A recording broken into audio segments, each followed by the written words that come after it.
안녕하세요. 자기소개 좀 부탁드릴게요. 안녕하세요. 저는 전 아이돌 레이디스 코드 멤버 막내 준이라고 합니다. 전이라고 말씀하셨는데 지금은 이제 레이디스 코드로 활동을 안 하시는 거예요? 완전히 해체는 아니고 이제 간간히 저희끼리 활동이 있다 하면은 이제 다시 뭉쳐서 할 수는 있는데 지금은 현재 각자 자리에서 그럼 데뷔는 언제 하셨어요? 제가 딱 19에서 20살 넘어갈 때 이제 13년도 데뷔하실 때는 연습생 기간은 어느 정도 되셨어요? 저는 푸 멤버로 투입된 거여가지고 바로 녹음하고 바로 뮤비 찍고 그리고 데뷔해가지고 눈 딱 뜨니까 그 데뷔가 끝나 있었어요. 연습생 기간은 솔직히 한 달? 그때 시작이 몇 명이었죠? 그룹이? 5명이요. 그러면 준이님을 제한 4명은 얘는 무슨 한 달도 연습 안 한 애가 들어왔어? 이러면서 좀 그렇게 생각하진 않았어요? 약간 그런 거는 있죠. 왜냐하면 언니들은 다 거의 한 2년에서 2년 넘게 그걸 준비를 해왔었는데 저는 갑자기 툭 해서 무대에서 막 짠! 이렇게 하니까 굴러 들어온 돌. 그렇죠. 그럼 또 좀 더 잘해야 됐겠네요. 막내니까. 그쵸. 근데 거기에서 제가 또 애교가 있거나 막 살가운 스타일이 아니어가지고 그래 보이세요. 그래서 팀에서 막내인데 얘는 뭐 애교도 없고 자기 할 말 막 다 하고 막 이러니까 친해지기까지 시간은 걸렸는데 언니들이 혼내고 막 그런 텃세 부리는 스타일들은 아니에요. 어떻게 보면 어린 나이인데 그 어린 나이에 내가 이 방송을 해야겠다라고 생각한 계기는 있었어요? 뚜렷한 꿈이 없었어요. 우연히 사촌 언니 따라서 오디션 보게 됐다가 거기서 연습생으로 발탁이 돼서 된 김에 이거라도 열심히 해보자 해가지고 그때부터 시작한 거예요. 사촌 언니랑 같이 오디션을 가신 거잖아요. 네. 대부분 이런 시나리오면 사촌 언니는 떨어지기 마련이거든요. 네, 맞아요. 언니 떨어졌어요? 네. 그래서 잠깐 사이가 좀 멀어졌었죠. 그 오디션을 합격을 해서 한 달 정도 연습하셨다고 했잖아요.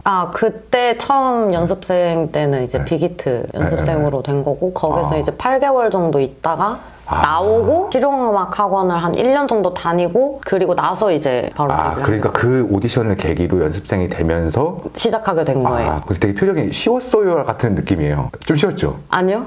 엄청 혼났어요. 월말 평가 같은 거 한 달에 한 번씩 하거든요. 모든 연습생들이 저를 다 보고 있고 앞에 그 선생님들이랑 평가하시는 분들, 회사분들 이렇게 있는 자리에서 저 혼자 한단 말이에요. 제가 또 성격이 낯가림도 심하고 이래가지고 엄청 긴장이 되는데 그냥 이 손 뻗는 하나도 너무 떨려가지고 그러니까 망친 거예요. 그래가지고 다 보는 앞에서 제 선생님이 너는 그거를 한 달 동안 했는데도 그것도 못하는데 어떻게 데뷔를 하겠냐 이러면서 독서를 들었었거든요.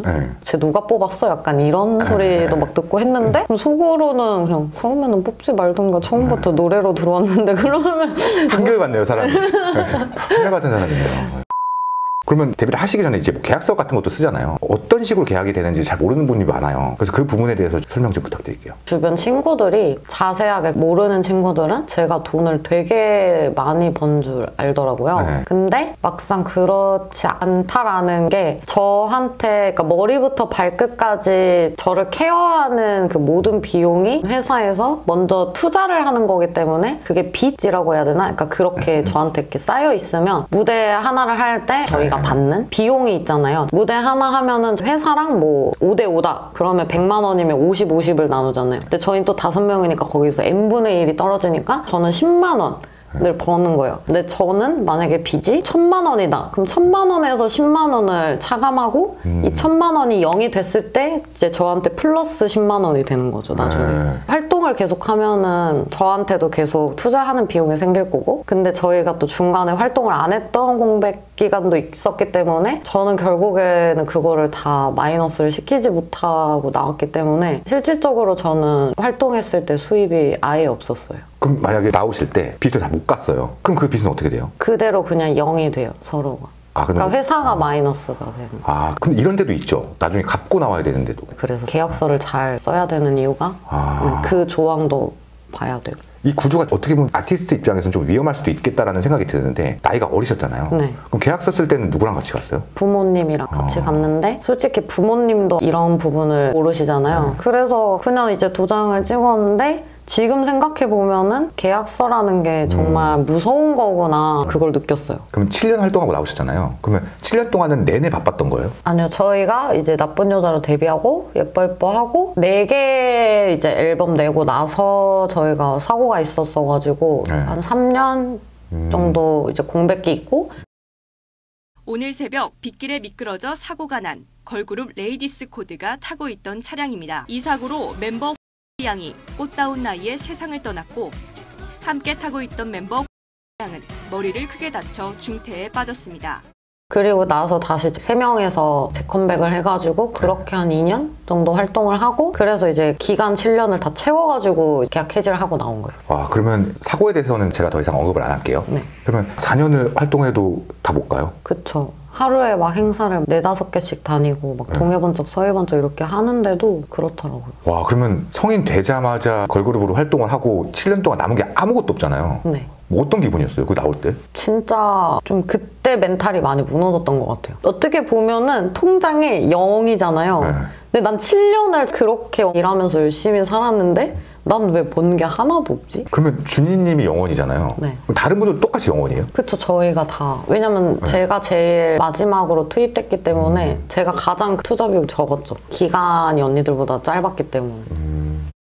그러면 일단 남은 게 돈도 없어. 영원이야. 근데 되게 큰 슬픈 경험이 하나 생겼어요. 그럼 이렇게 힘든 게 확 몰려오잖아요. 뭐 하면서 버텼어요? 그냥 진짜 제가 못 놀아봤잖아요, 제 나이에. 네. 그래가지고 오셨구나. 흥청망청 진짜 망나니처럼 한번 살아보자 해가지고 원래 제가 술도 늦기 시작했거든요. 21살 때 멤버 언니들한테 술을 배웠었는데 제가 그렇게까지 술을 좋아하고 잘 마시는지도 몰랐고 늦바람이 무섭죠. 네, 그래서 진짜 늦바람 불어가지고 거의 1년을 매일매일 나가서 친구들이랑 술 먹고 놀았어요. 그러니까 눈 뜨면 술 먹으러 나가고 술 취해서 들어와서 다시 잠들면은 또 일어나가지고 술 깨니까 또 간도 쌩쌩할 거 아니에요, 그때. 그렇죠. 또 7년 동안 또 체력이 준비되어 있는데. 그쵸. 네. 그래가지고 1년을 그렇게 살다 보니까 또 현타가 오는 거예요. 나이가 이제 곧 30이 되는데 이렇게 놀면서 사는 게 맞나? 또 이런 생각이 드니까 아는 언니 카페에서 알바도 하고 그리고 지인이 또 음식점 하고 있어서 거기서 서빙 알바도 하고 그렇게 했었던 것 같아요. 정말 화려한 곳에서 일을 했었잖아요.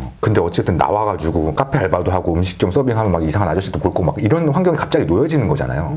기분이 좀 어땠어요? 바닥으로 떨어진 기분? 근데 또 나중에 생각을 해보면은 그거를 하고 나니까 아 이렇게 힘든 거구나. 그러니까 직접 또 이제 몸으로 뛰어보니까 그런 힘든 것도 느끼게 되고 근데 카페 알바 했을 때는 저는 좀 좋았던 게 이제 팬분들이 저를 보러 카페로 와가지고 그래서 좋다. 되게 친구처럼 막 수다 떨고 놀고 막 그랬었거든요. 그런 거는 좋은 추억? 저한테는. 그래서 이제 30 되고 지금 회사를 만나서 새 출발을 준비하고 있죠. 그러면 나오셔갖고 그렇게 일을 하시다가 지금 이제 또 활동을 하려고 하시는 거잖아요. 네. 어떤 계획이 있어요? 방송 쪽 일이기는 한데 유튜브를 시작했거든요. 근데 이제 제가 요리하는 걸 좋아하기도 하고 누군가한테 해주는 걸 더 좋아하고 이래서 지금 이제 회사 대표님이 그러면 그걸 약간 심야식당 컨셉으로 해서 게스트분들 오시면은 제가 맛있는 안주를 만들어드리고 이제 술 좋아하니까 이제 거기에 맞는 술을 이제 대접하면서 이렇게 대화하는 그런 식의 컨텐츠 만들어보면 어떨까 했는데 그래서 시작을 해서 하고 있는데 저는 너무 이게 행복하다라는 거를 처음 느낀 것 같아요. 저의 시간도 가지면서 일도 할 수 있고 그리고 제가 좋아하는 거를 일로 하니까 일하면서의 스트레스도 없고 행복지수 10이라고 하면은 전 지금 9.9예요. 지금 소속사 대표님 저기 앉아 계셔서 그런 거 아니죠? 아니요? 저렇게 뚫어지게 쳐다보고 있어서 저 같아도 그렇게 말할 것 같긴 한데. 저는 근데 대놓고 그냥 얘기해요. 싫으면 싫다고. 그럼 유튜브로도 활동하시고 그 넘어서 또 다른 활동 계획이 있나요? 나중에 된다고 하면은 연기는 한번 또 재도전해보고는 싶어요. 아직 그거에 대해서는 좀 미련이 남아있어가지고